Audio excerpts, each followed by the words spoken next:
Today is President's Day. I'm Dave Adams. You're going to notice that the Bend Parade of Flags will be up along Newport Avenue, leading over the Veterans Memorial Bridge and culminating at the Bend Heroes Memorial. Dick Tobiasen is the leader of the Parade of Flags project. It'll be our first display for the year after our last display, which was last year, which was Pearl Harbor Remembrance Day on December 7th. So this is the inauguration of the 5th year Bend Parade of Flags, and this will be the first time that we have the flags on the bridge.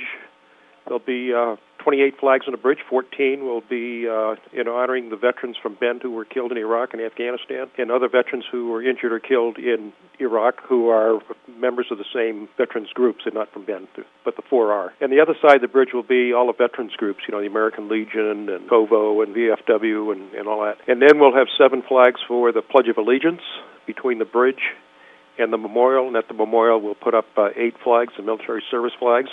And this will be the first time that we'll have on permanent display the bronze statue of the little boy holding the folded flag, the bronze donors plaque, and the benches.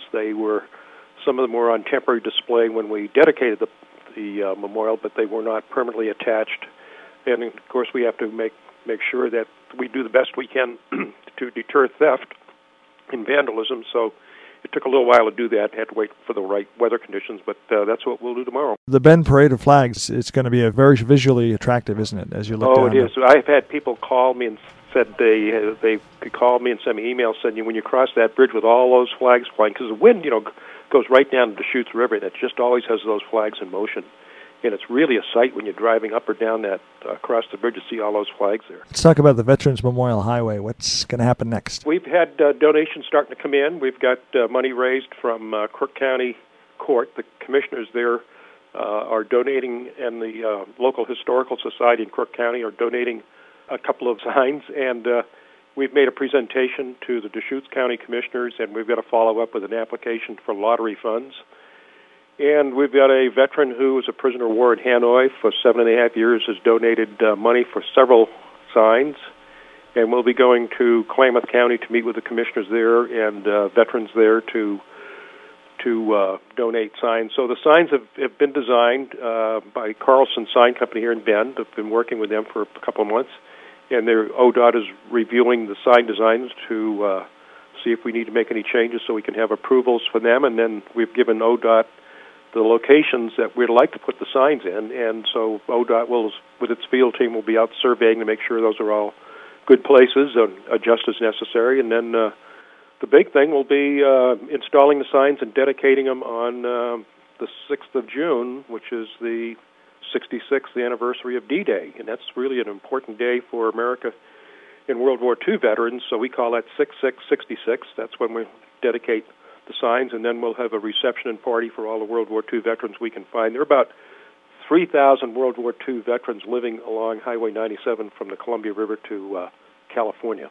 How many places are there going to be signs? There are going to be signs in 11 places. There are 8 World War II training sites from the Columbia River to Klamath Falls, and each one of those gets 2 signs, one on each side of the road, and then there'll be a sign at the very end of 97 down at the California line. It will be one right at the Columbia River, and those signs will just say Veterans Historical, World War II Veterans Historical Highway. The others will say World War II Veterans Historical Highway, Camp Abbott, 1942-1945, or Redmond Army Airfield, or Madras Army Airfield, or Naval Air Station Klamath Falls, or Marine Barracks Klamath Falls, or civilian pilot training in Bend, or civilian pilot training in Prineville. So it'll be kind of a driving history lesson. And I've studied every state in the United States, and this is the first time in the United States that anyone has ever honored and educated the local traveling public about what happened in these locales. I mean, you couldn't do it necessarily on interstates because interstates didn't exist in World War II, but US 97 did.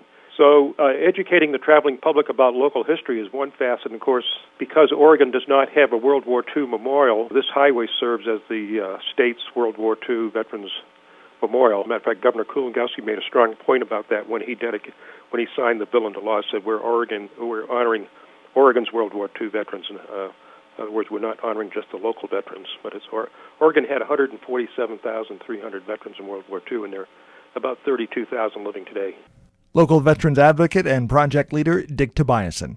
I'm Dave Adams. Take 5 is a production of 1110 KBND Radio News. Depend on us.